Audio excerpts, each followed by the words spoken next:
Bonjour chers internautes, c'est l'écrivain Fofana Adja Awa. Je crois que je suis en direct maintenant. Comme chaque mardi, je fais du direct sur ma page de livre, ma page auteur Adja Awa Fofana. Donc aujourd'hui, c'est une autre séance qu'on va débuter. C'est une autre séance que je débute aujourd'hui. La première, c'était la séance de ma présentation. Et la deuxième, on n'a pas pu la faire parce que pour des questions un peu techniques. Et là, c'est la troisième vidéo que je fais aujourd'hui. Voilà, bon. Je crois que ça va, ça se passe bien. Je vois qu'il y a une personne qui est issue. Ok, super. Venez écouter. Voilà, comme je vous ai dit dans ma première vidéo, je suis écrivain, je suis auteur du livre La Banque mondiale dans la réduction de la faim et de l'extrême pauvreté, paru aux éditions parisiennes Le Point sur les i. Et je me suis présentée à vous, je vous ai dit à peu près ce que j'ai fait comme étude. Et voilà pourquoi je commence à faire ces genres de vidéos pour parler de politique de développement économique en Afrique, l'économie politique, relations internationales. Parce qu'en tant que jeune diplômé, je me dis que c'est aujourd'hui, c'est à nous, les jeunes diplômés de l'Afrique, de permettre à l'Afrique d'aller de l'avant. C'est pour ça que mes séances vidéo, j'ai appelé ça Afrique virgule maintenant. Donc aujourd'hui, ça sera, comme je vous ai dit, une autre vidéo que je vais faire aujourd'hui. Et aujourd'hui, je parlerai du secteur informel. Le secteur informel, peut-être qu'il y a d'autres qui le savent, peut-être qu'il y a d'autres qui ne le savent pas. Donc, je parlerai du secteur informel pour vous expliquer qu'est-ce que le secteur informel, quels sont les avantages, quels sont les inconvénients pour l'économie africaine. Voilà pourquoi le secteur informel, je vais vous expliquer ça aussi. Mais de prime abord, je voulais revenir un peu sur ce que j'ai fait pour la première vidéo parce qu'il y a un internaute qui m'a posé la question sur l'extrême pauvreté, la faim, sur les différentes définitions. Et voilà, il voulait avoir encore plus de définitions. Il voulait aussi que moi je dise ce que je pense, je donne comme définition en tant que chercheur, en tant qu'écrivain, en tant qu'auteur. Qu'est-ce que je donne comme définition à la pauvreté. Donc du coup, c'est ce que je vais faire aujourd'hui. Je vais vous donner ce que comment moi je définis la pauvreté et en fonction de ça, euh, je vais continuer pour le sujet dont je vais parler aujourd'hui. Donc la dernière fois, j'ai dit, selon les institutions, selon les organisations internationales, la pauvreté peut se définir de plusieurs manières. En ce qui concerne la Banque mondiale, je vous ai dit que la Banque mondiale définit la pauvreté sur deux formes, la pauvreté absolue et la pauvreté relative. Pour la Banque mondiale, la pauvreté relative reflète un concept plus axé sur la répartition des revenus. Elle signifie avoir moins que les autres. Ça, c'est la pauvreté relative. En ce qui concerne la pauvreté absolue, elle correspond à un niveau de revenu nécessaire pour assurer la survie des personnes. Ça, c'est ce que la Banque mondiale dit. Mais les définitions de la pauvreté relative et la pauvreté absolue que donne la Banque mondiale, ce sont des définitions qui sont plus axées sur l'aspect monétaire, c'est-à-dire sur l'aspect économique, l'aspect financier. C'est sur ça qu'eux, ils se basent. Et ils se basent sur l'argent pour définir que tu es dans la pauvreté relative ou que tu es dans la pauvreté absolue.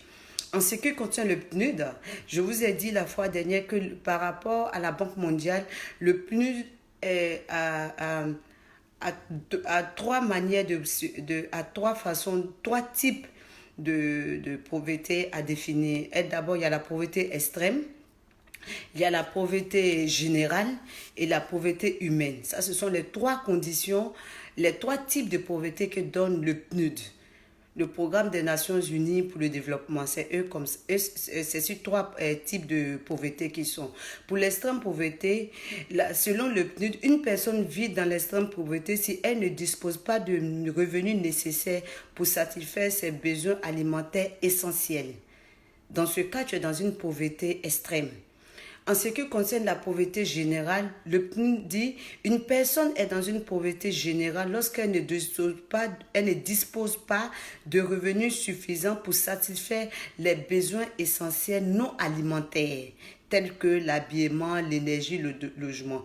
Lorsque tu n'arrives pas à t'habiller, tu n'arrives pas à te loger, tu es dans une pauvreté générale. Ça, c'est l'explication du PNUD.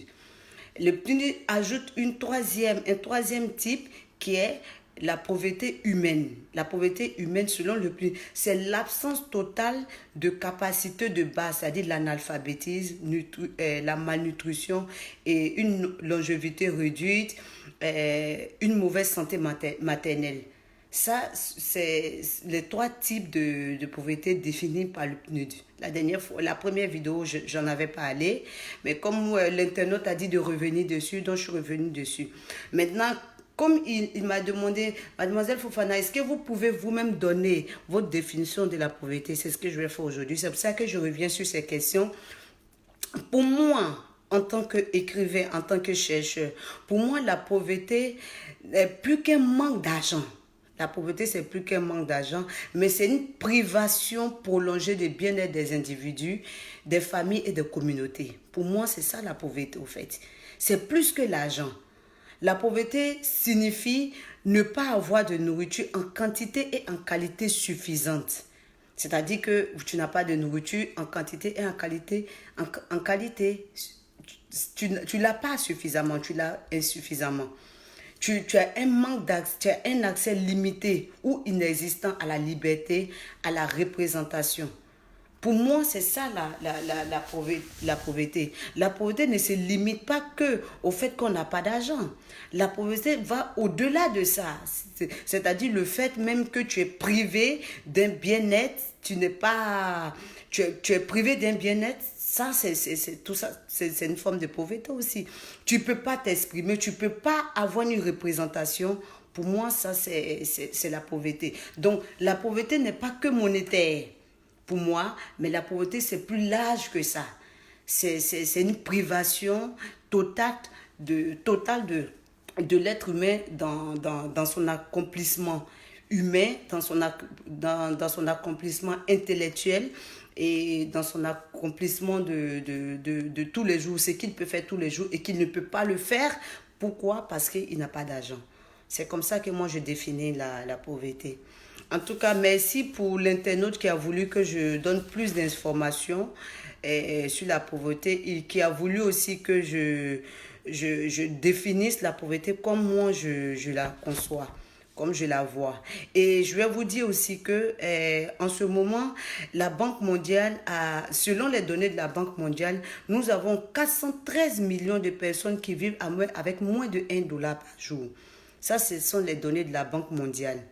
Et aujourd'hui, selon les mêmes données de la Banque mondiale, vous avez le Nigeria, l'Éthiopie et la RDC qui sont les pays qui comptent le plus grand nombre de personnes pauvres en Afrique aujourd'hui. Donc voilà un peu ce que je voulais dire. Et je voulais ajouter quelque chose aussi pour passer au deuxième sujet. C'est le fait que selon la Banque mondiale, la pauvreté augmente en Afrique. Mais pourquoi elle augmente en Afrique? La pauvreté augmente en Afrique par rapport à ce que la Banque mondiale a dit.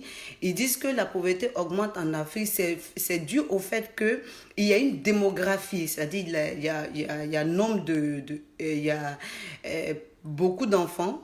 Les femmes font beaucoup d'enfants en Afrique, mais ça c'est quelque chose qui est à discuter. Je pense que ça sera l'objet d'un autre sujet sur lequel je vais faire une vidéo pour en parler.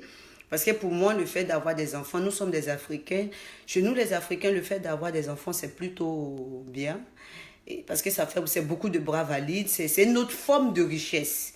Donc, moi, je pense qu'on pourra éventuellement venir dessus plus tard pour en parler. Mais selon la Banque mondiale, c'est ce qu'ils disent. Ils disent que la démographie est trop élevée.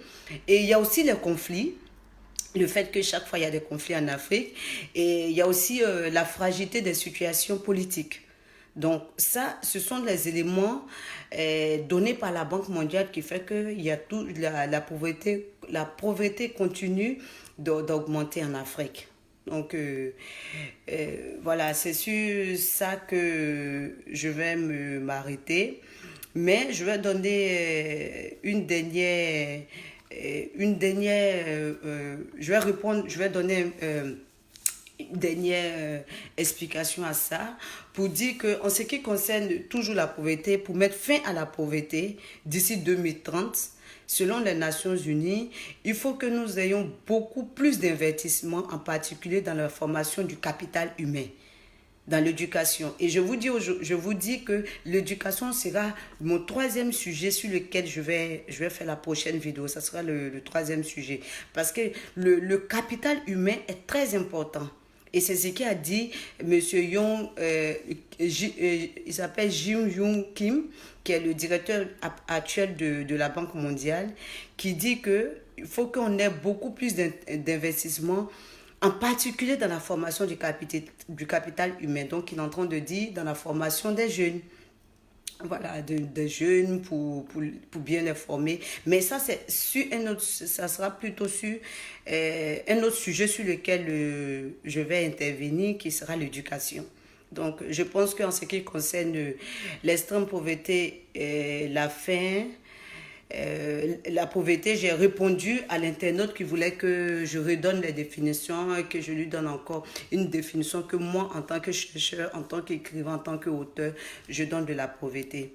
Et comme je vous ai dit de prime abord, aujourd'hui, le sujet sera un sujet sur lequel je vais travailler, je vais faire la vidéo, c'est le sujet du secteur informel. Pourquoi le secteur informel? Moi, je pense que c'est une suite. Je parle de pauvreté aujourd'hui et je parle de secteur informel. Le secteur informel, nous tous, peut-être il y a d'autres qui ne le savent pas, il y a d'autres qui le savent, mais je vais donner une définition du secteur informel. Et le plan que je vais adopter, d'abord je vais vous dire qu'est-ce que le secteur informel en première partie. En deuxième partie, je dirais quelle est la place du secteur informel dans les économies ouest africaine, disons. Et la troisième partie, je dirais, comment peut-on l'évaluer dans la richesse du pays. Et la quatrième partie, je vais donner des propositions. Je pense que je vais essayer d'aller un peu plus vite. S'il y a des internautes qui veulent poser des questions, ils peuvent poser. Je peux éventuellement peut-être voir, répondre. Ou bien même si je n'ai pas pu répondre aujourd'hui, je répondrai à la prochaine vidéo d'abord et je ferai le sujet d'après. Donc, je parle du secteur informel. Pourquoi? Parce qu'aujourd'hui, depuis que le monde est monde, je vais dire ça, il y a toujours eu des petits commerçants qui sont là, qui se débrouillent de pas et là, des commerçants de petits gros qui vendent des petits trucs au marché. C'est ça le secteur informel. Maintenant, je parle du secteur informel. Pourquoi? Parce que le secteur informel permet aussi de lutter contre la pauvreté. C'est pour ça que je vous dis que c'est une suite que je fais. J'ai parlé de pauvreté dans la première vidéo. La deuxième vidéo, je parle du secteur informel parce que le secteur informel permet aussi de permettre aux gens de vivre au quotidien, c'est-à-dire faire des petits boulots pour vivre au quotidien. Donc, vous voyez que la suite est vraiment logique. Donc, comme je vous disais, je vais vous donner une définition du secteur informel qui ne connaît pas. Qu'est-ce que le secteur informel? Le secteur informel, c'est une économie de subsistance à laquelle les populations attachent une grande importance car il leur permet de subvenir plus ou moins à leurs besoins quotidiens. Vous voyez, c'est ce que je disais tout à l'heure. Ça, c'est la définition du secteur informel. Ce sont c'est une économie de subsistance dans laquelle les populations attachent une grande importance car il leur permet de subvenir plus ou moins à leurs besoins quotidiens. Voilà. Et ce secteur informel aussi, on l'appelle l'économie souterraine, c'est-à-dire l'économie qui n'est pas vue, l'économie d'en bas, qu'on ne voit pas. C'est ça qu'est l'économie souterraine. Maintenant, je dirais que le secteur informel est une alternative. C'est une alternative crédible pour un développement qui est bien plus axé et plus adapté aux réalités socio-économiques des pays africains. Effectivement, le secteur informel est plus adapté à nos situations africaines, à nos politiques de développement africaines. C'est plus adapté. Voilà, donc cependant, avant de commencer mon analyse, il serait plus judicieux de répertorier quelles sont les activités. Quelles sont les activités qui rentrent dans le secteur informel ou du moins, qui sont-elles? Donc, il faut que je vous répertorie qu'est-ce qu'on appelle exactement le secteur informel. Donc, le secteur informel, c'est quoi? Le secteur informel, ce sont des petits commerçants de gros. Vous avez les couturiers, vous avez les artisans, vous avez des tailleurs, vous avez des ferrailleurs, vous avez des charbonniers, vous avez des mécaniciens, vous avez des maçons. Vous avez des éleveurs des éleveurs de bétail, de moutons, de cabris, de bœufs. Tout ça, ça rentre dans le secteur informel. Vous avez aussi des lutteurs, des gens qui font la lutte, qu'on appelle le sport traditionnel. Ça aussi, ça rentre dans le secteur informel. Donc, toutes ces activités que je viens de répertorier, si j'ai oublié d'autres, c'est ça.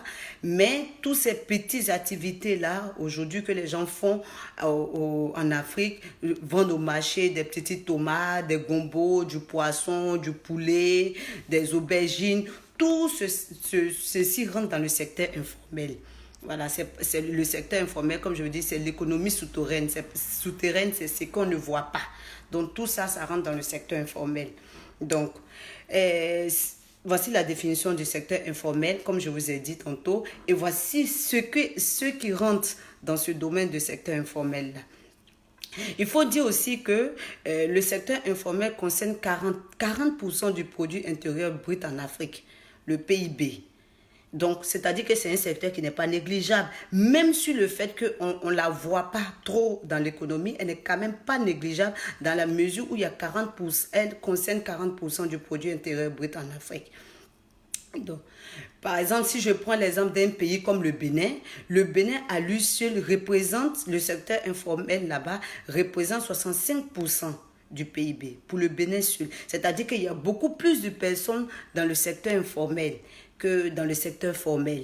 C'est-à-dire, le secteur formel, c'est le secteur qu'on voit. C'est le secteur où il y a l'économie, où il y a l'argent qui circule, on voit. Le secteur informel, c'est où il n'y a pas l'argent, qu'on ne voit pas l'argent. C'est-à-dire que les gens qui font le secteur informel ne payent pas de taxes. Donc, du coup, on ne voit pas est-ce qu'ils sont quantifiables ou pas. On ne sait pas. C'est ça le secteur informel. Maintenant, le secteur informel, je vais vous dire que nourrit beaucoup plus la majorité de la population africaine. Voilà, il y a beaucoup de gens qui passent par le secteur informel, comme je vous ai dit, pour vivre au quotidien. Ce qui justifie sa centralité dans la situation socio-économique. Voilà, parce qu'aujourd'hui, la plupart des gens qui font du commerce informel sont des gens qui ont appris sur le tas, qui ne sont pas partis à l'école. Celui qui est par exemple mécanicien, il n'est pas parti dans une école de mécanique pour apprendre. Au contraire, il a appris sur le tas peut-être chez un mécanicien du quartier qui était là, il faisait rien, il dit bon mon petit viens, on va travailler ensemble. Voilà, petit à petit, il se forme. Donc on est formé sur le tas. Donc, du coup, étant formé sur le tas, ça évite aussi le chômage, ça évite certain nombre de choses, ça te permet aussi d'avoir quelque chose à vivre de manière quotidienne, ou du moins, je vais dire survivre. Voilà, parce que tu n'as pas assez de moyens, peut-être c'est 10 francs, 100 francs pour pouvoir payer quelque chose à manger le soir ou le midi, le matin, pour te nourrir. Donc, la majorité des populations africaines, c'est comme ça que les gens vivent là-bas. Donc, du coup, c'est ce qui justifie le fait que le secteur informel est central. Ça a une grande importance dans nos économies. Même si elle n'est pas totalement quantifiable et qualifiable, elle a quand même une grande importance. Maintenant, pour faire la comparaison avec d'autres pays, le secteur informel représente par exemple 34% en Asie. Ça, c'est pour faire la comparaison avec d'autres pays. 34% en Asie, contre 25% en Europe et environ 40% en Amérique latine. Donc, c'est-à-dire que ce n'est pas que le continent africain sur lequel il y a le secteur informel. Le secteur informel aussi existe sur d'autres continents. Mais peut-être que le pourcentage est moindre par rapport aux pays africains parce que nous, on est vraiment plus informels que eux ici, qui sont souvent réglementés par des lois. Donc, ça, c'était la définition du secteur informel que je voulais vous donner et quels sont les éléments qui rentrent en ligne de compte. Maintenant, je vais donner quelques éléments encore.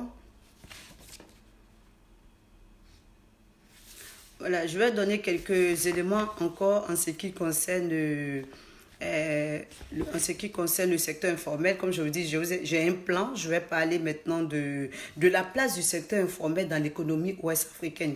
Est-ce que le secteur informel a une bonne place ou pas dans l'économie, dans nos économies ouest africaines? Bon, je dirais que le secteur informel, bien qu'il soit difficile à quantifier et à qualifier, comme je disais tout à l'heure, c'est-à-dire quantifier, on ne peut pas la compter. On ne peut pas compter le nombre de personnes qui font des petits boulots, qui aident des mécaniciens, qui aident des ferronniers, qui aident des maçons. C'est très difficile. On ne peut pas aussi la qualifier. On ne sait pas dans quel type d'activité, dans quel secteur d'activité on va la mettre. Bien qu'elle soit difficile pour être quantifiée et qualifiée, le secteur informel occupe une grande place dans les économies africaines. Cependant, il faut rappeler que les économies sont dominées par les activités du secteur informel. Comme tout à l'heure, je disais, dans certains pays, elles représentent jusqu'à 70%. Donc, vous voyez que la place du secteur informel est quand même centrale. Parce que jusqu'à 70%, c'est énorme. C'est-à-dire qu'elle a une grande place dans les économies africaines. Du produit intérieur brut, comme je disais, le PIB. Ce secteur est prépondérant dans le secteur informel est prépondérant dans la majorité des pays en développement. C'est la plupart des pays en développement il y a une grande majorité de personnes qui sont dans le secteur informel. C'est plutôt dans les économies, dans les pays en développement. Par exemple, les pays de l'Afrique de l'Ouest, par exemple, ils représentent 75% de l'emploi. Vous comprenez? L'économie informelle représente 75% de l'emploi. Ça dit c'est énorme. C'est énorme, c'est énorme. Même dans les pays en pleine émergence, le secteur informel devient significatif. Même les pays qui sont en pleine émergence. Donc est-ce qu'on peut l'évaluer dans la richesse d'un pays? Ça, c'est une question que je vais répondre tout à l'heure. Est-ce qu'on peut évaluer les secteurs informels dans la richesse d'un pays? Si, on peut l'évaluer dans la richesse d'un pays, dans la mesure où elle permet à certaines classes de la population de pouvoir survivre de ce qu'ils gagnent le jour au jour, au quotidien, c'est-à-dire qu'on peut l'évaluer dans la richesse. Cependant, comme tout travailleur, ceux ou celles qui sont dans le secteur informel, le secteur informel nécessite un cadre réglementaire. Il faut qu'elle ait un cadre réglementaire pour protéger ceux qui sont dans l'informel, pour leur protéger de leurs droits, pour leur favoriser un climat de stabilité, de sécurité. Parce qu'on le sait bien que dans nos pays africains, en voie de développement, le secteur informel, bien qu'elle n'est pas réglementé, en plus de ça, il y a des abus. Parce que, par exemple, vous avez des gens de la mairie qui viennent, qui déposent des tickets des petits tickets de 100 francs, de 200 francs, d'une table à l'autre. Tous les jours que Dieu fait, ils vont dans les marchés, ils le déposent.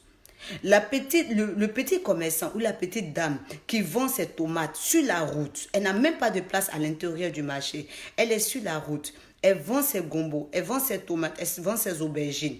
Vous venez lui donner un ticket de 200 francs. Peut-être depuis le matin, elle est assise, elle n'a même pas vendu encore 100 francs. Vous voulez qu'elle vous donne les 200 francs comment? Donc, au fait, le secteur informel, il faut la réglementer parce qu'il y a beaucoup d'abus. Les autorités... certaines autorités, je ne dirais pas toutes, certaines autorités comme les mairies et autres, ils abusent de ces personnes-là qui sont là, qui se débrouillent chaque jour, comme je dis, pour vivre, pour survivre même. Donc, ils n'ont pas les moyens nécessaires peut-être pour se prendre une place à l'intérieur du marché. Ils sont en bordure de route. Et c'est comme ça qu'elles font les commerces pour nourrir les petites familles, pour faire partir les enfants à l'école. Donc, il faut les protéger. Il ne faut pas... Parce que ces personnes-là sont beaucoup victimes d'abus de la part de, entre griffes, certaines autorités que je viens de parler. Donc, il faut protéger les droits et qui va favoriser un climat de stabilité et de sécurité. Mais le plus souvent, il n'existe pas de loi. C'est ce que je disais tout à l'heure et c'est dommage. Il n'existe pas de loi. Soit les lois sont mal faites, soit les lois n'existent pas. Les lois sont inexistantes. Donc, du coup, quand une loi est inexistante, C'est difficile pour la personne que ça doit protéger. Si ça n'existe pas, comment toi, ça pourra te protéger? Donc, il faut faire des lois pour aider ces personnes du secteur informel là, du secteur informel. Maintenant, même au plan juridique, les lois n'arrivent toujours pas à aider ceux qui sont dans le secteur informel. Ils n'arrivent pas à les aider. Même au plan juridique, les lois échouent encore à protéger les travailleurs du secteur informel, alors que le droit est censé réagir pour améliorer la vie et les moyens de subsistance de la population. Ça, c'est le droit qui doit faire ça. Le droit doit aider. Il doit améliorer la vie des personnes et les moyens de subsistance. Mais le droit n'arrive pas à le faire. Les gens, les petits commerçants du secteur informel, ils sont victimes d'abus. Chaque fois, les gens de la mairie ou bien, je ne sais pas, les gens de quelle structure vont passer pour déposer des tickets de 100 francs, de 200 francs. Toute la journée, ils vont passer et ça se répète tous les jours que Dieu fait. La pauvre dame qui n'a même pas vendu 500 francs ou bien 1000 francs, comment elle pourra tous les jours payer 200, 300, 500? Ça, c'est de l'abus. Mais pourquoi ils abusent? Parce qu'il n'y a pas de loi qui régit le secteur informel. Il n'y a pas de loi qui régit. Les gens du secteur informel sont des laissés pour compte. Ils ne sont pas aidés par les autorités, par les États qui doivent faire des lois réglementées qui doivent les aider. Voilà.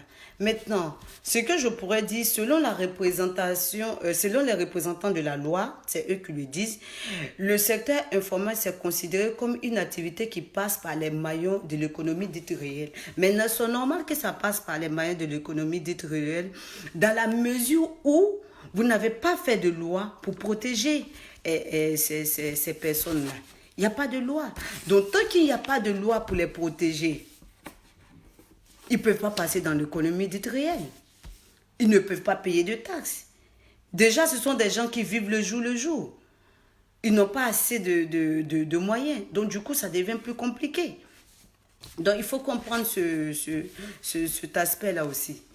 Maintenant, certains responsables politiques affirment qu'ils n'ont pas de politique vis-à-vis du secteur informel. Mais vous n'avez pas de politique vis-à-vis du secteur informel. Il faut créer la politique vis-à-vis du secteur informel. Il faut aider les gens du secteur informel.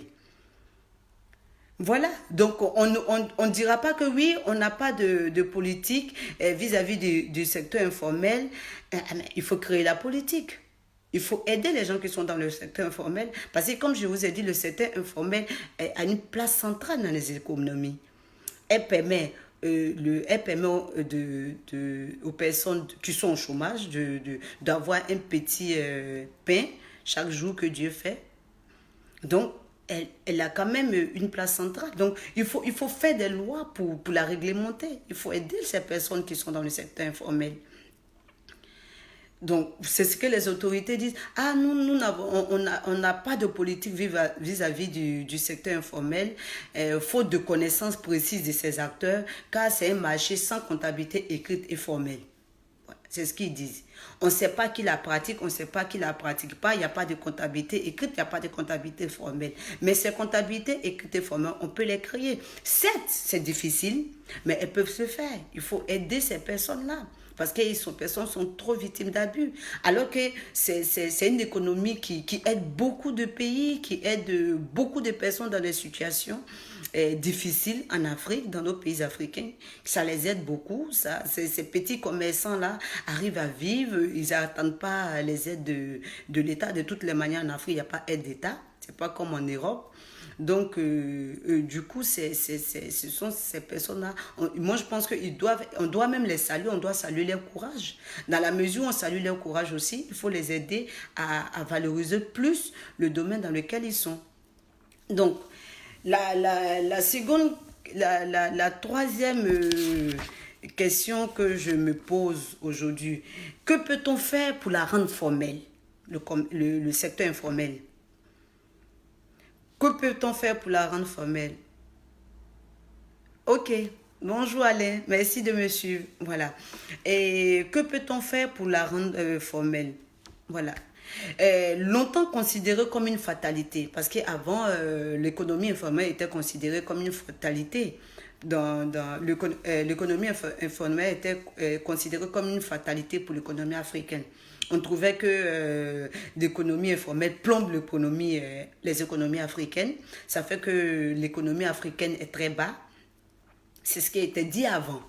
Mais au fur et à mesure de l'évolution des choses, les organisations internationales ont constaté même que le secteur informel est devenu comme une porte de sortie pour les populations. Elle est devenue une porte de sortie pour les populations sans formation afin d'éviter qu'elles se paupérisent davantage. Ça, c'est maintenant que les organisations internationales financières comme le FMI, comme la Banque mondiale font ce constat.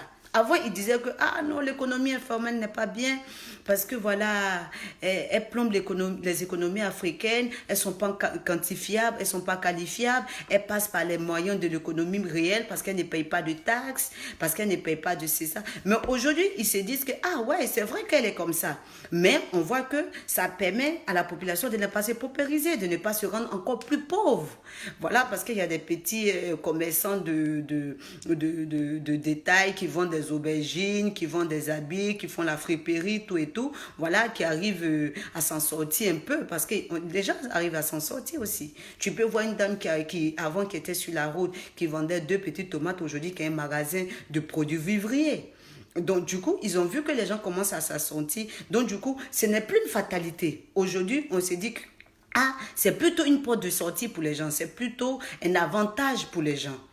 Maintenant, si cette activité est constituée comme un amortisseur social pour atténuer le chômage de masse de population active vers de petits emplois, il n'en demeure pas moins qu'elle présente de réels obstacles à la modernisation de l'économie.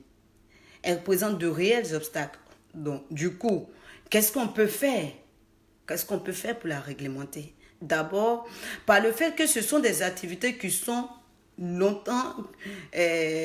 largement défiscalisées et donc qui causent un certain manque à gagner pour le trésor et le budget. Effectivement, c'est un manque à gagner pour le trésor et le budget de l'État. Pourquoi? Parce que ce n'est pas quantifiable, ce n'est pas qualifiable, je reviens dessus. On n'arrive pas à savoir quel est le nombre de personnes qui sont dans le secteur informel et comment ils payent les taxes. C'est vraiment difficile pour l'État. Effectivement, c'est un travail périlleux, mais il faut que l'État s'y mette. D'abord par la création de certaines lois, ils peuvent passer par les collectivités. Donc, c'est tout un processus que l'État doit mettre en place. Ensuite, les populations travaillant dans le secteur informel ne sont pas déclarées à la sécurité sociale. Ne sont pas déclarées, elles sont donc sans couverture sociale. Ces personnes sont sans couverture sociale et surtout échappent à l'application de la législation du travail. Mais c'est normal, puisqu'elles ne sont pas quantifiables, puisqu'elles ne sont pas qualifiables. C'est normal qu'elles ne peuvent pas avoir une couverture maladie, puisqu'elles ne sont même pas reconnues. C'est normal qu'elles échappent à la réglementation du travail, puisqu'elles sont à la légalisation du travail, législation du travail, puisqu'elles ne sont même pas reconnues. C'est ça aussi le problème. Donc, tant qu'elle n'est pas réglementée, ces personnes qui sont dans le secteur informel ne seront pas aidées. Ils n'auront pas un cadre réglementé dans lequel ils vont travailler. Et du coup, l'économie sera toujours mauvaise, en grève. Et cet argent qui ne rentre pas dans l'économie, dans le budget des États, ce sont des milliards et des milliards.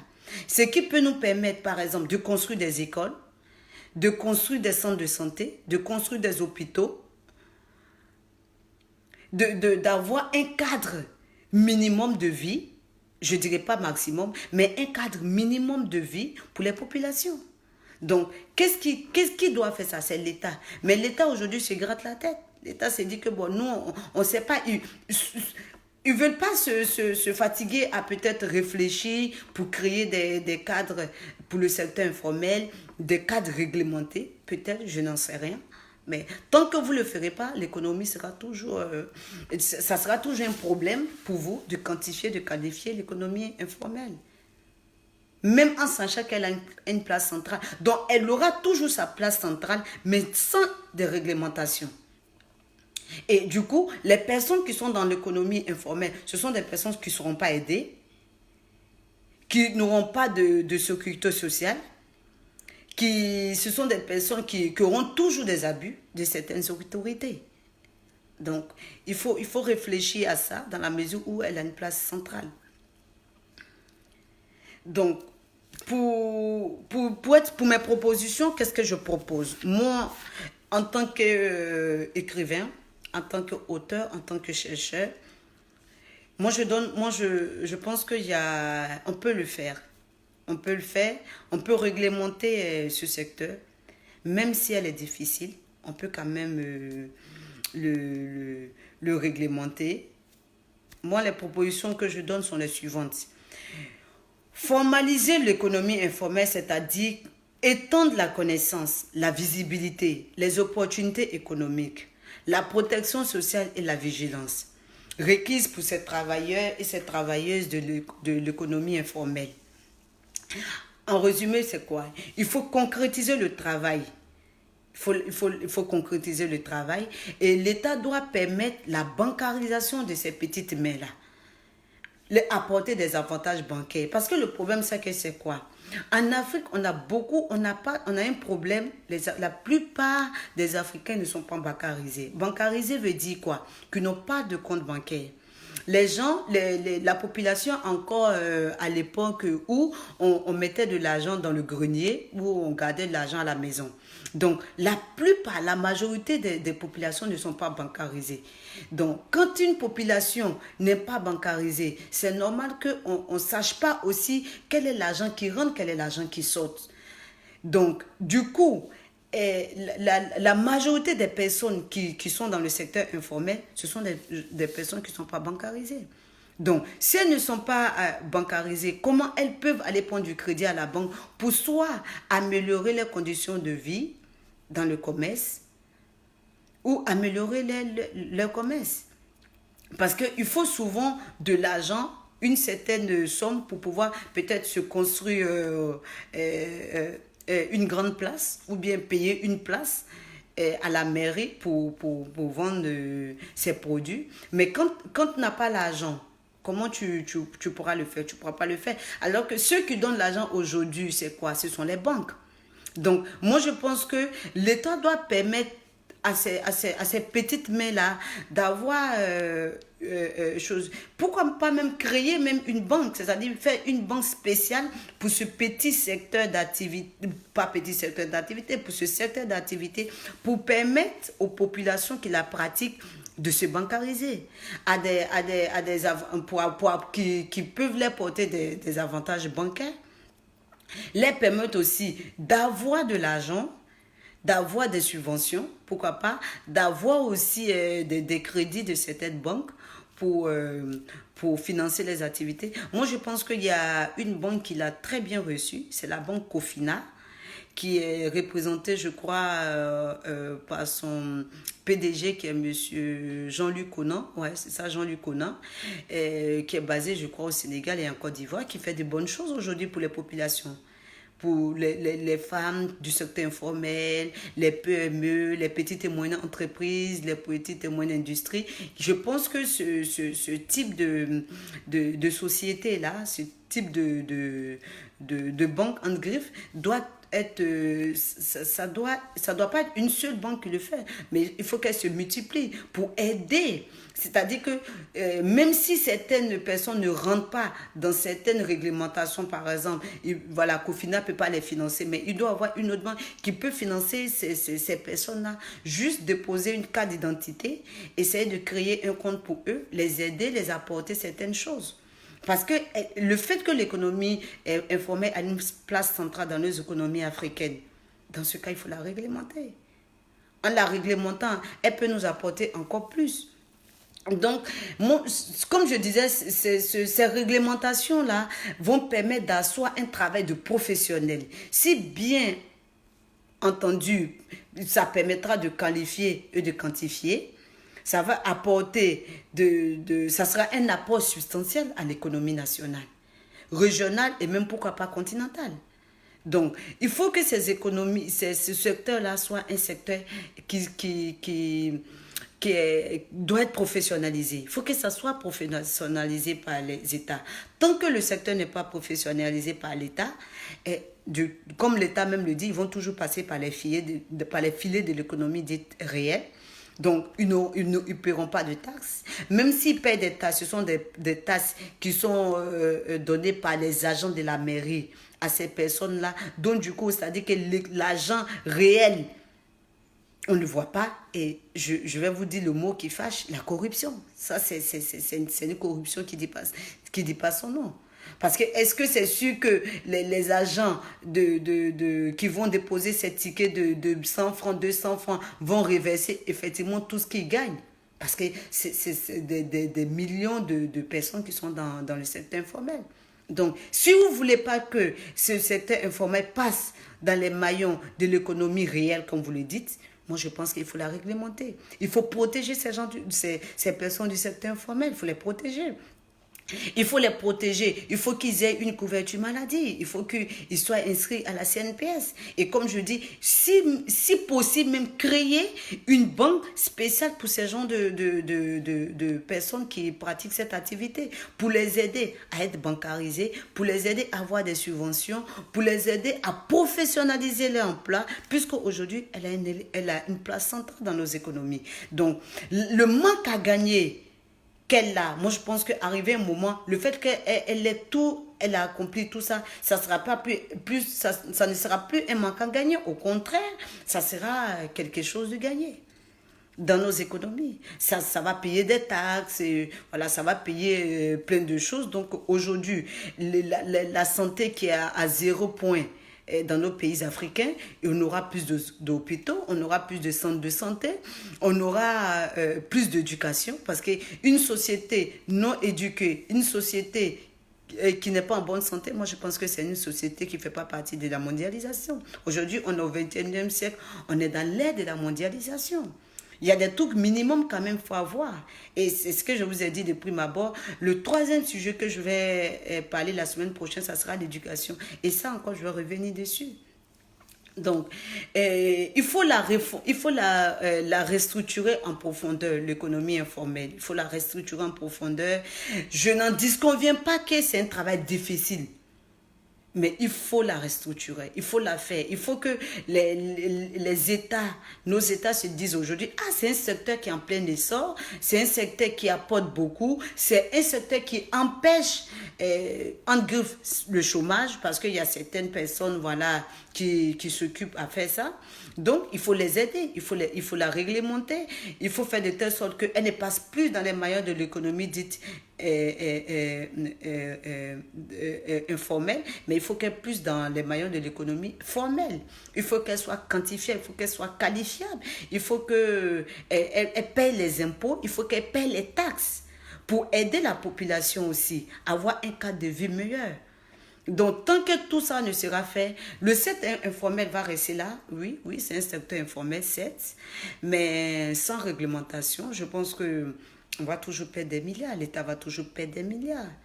Et ces milliards-là, moi, je pense que c'est un grand manque à gagner et c'est vraiment dommage. C'est vraiment dommage. Donc, il faut aussi les aider. Ce sont des personnes qui peuvent être inscrites aussi, pourquoi pas, à la CNPS. Donc, c'est un gros travail, je n'en disconviens pas, mais les États doivent le faire. Ils doivent faire ce gros travail-là.